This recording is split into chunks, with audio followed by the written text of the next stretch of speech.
થયું એના 75 વર્ષ થયા અને આ દેશના માન્ય વડાપ્રધાન અત્યારે સુવર્ણકાળ ઉજવી રહ્યા છે।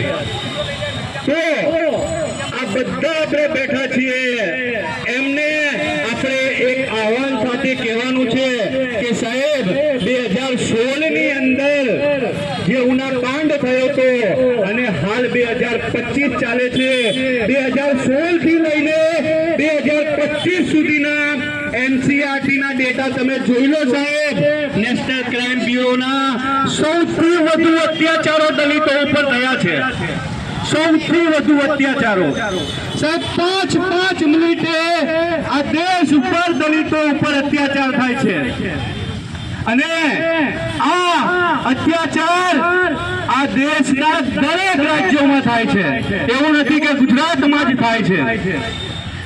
આપણો ભાઈ જયારે લગ્નમાં જાય અને વરઘોડા ઉપર ચડે એટલે વરઘોડા ઉપર પણ ના બેસવા દે, તો શું એ ઘોડો એમને કોઈ કાકા બાપાનો સગો થાય છે કે ઘોડા ઉપર નહીં બેસવા દેતા? હે, આપણો કોઈ ભાઈ જયારે લાંબી મૂછો રાખે ત્યારે પણ એમને તકલીફ પડે। ક્યાં સુધી સાહેબ તમે જાહેર કરો એનસીબીઆરટી ના આંકડા, નેશનલ ક્રાઇમ બ્યુરોના આંકડા સાહેબ। એક અહીંયા જ ધોળકા પાસેનો એક લોલિયા ગામ છે, લોલિયા ગામની અંદર આજથી 9 વર્ષ પહેલા એક જ પરિવારના 2 લોકોની કરપીણ હત્યા કરી નાખવામાં આવી। હાલ પણ એ લોકો પોલીસ પ્રોટેક્શન હેઠળ જીવન જીવી રહ્યા છે છેલ્લા 9 થી 10 વર્ષથી। અને આ એક પરિવાર નથી, આખા સમગ્ર ગુજરાતની અંદર 27 એવા દલિતોના પરિવાર છે કે જેમની ઘરની બહાર પોલીસ પ્રોટેક્શન છે અને એ પણ ગનમેન સાથે। તો શું એ ભયનો અથાર નથી? હે, આ પરિસ્થિતિ ક્યાંથી ઉત્પન્ન થાય છે એ સરકાર ક્યારે વિચારશે?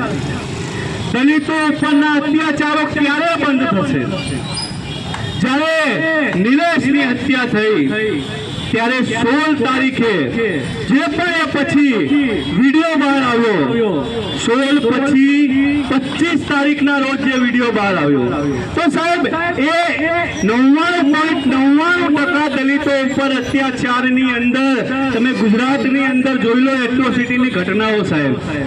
એટલું બધું પ્રેશરાઇઝ કરવામાં આવશે, એટલું બધું દબાણ આપવામાં આવશે કે આપણો ભાઈ જ્યારે એટ્રોસિટી દાખલ કરે ત્યારે જે બાહુબલી હોય, જે બીજા સમાજના લોકો હોય, એ એટલું બધું ટોર્ચર કરે છે કે ભાઈ તું એટ્રોસિટી પાછી ખેંચી લે।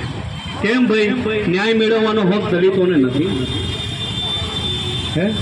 આવી તો ઘણી બધી ઘટનાઓ આ દેશની અંદર ઘટે છે। આપણે જ્યારે સ્ત્રી સન્માનની વાત કરીએ તો મને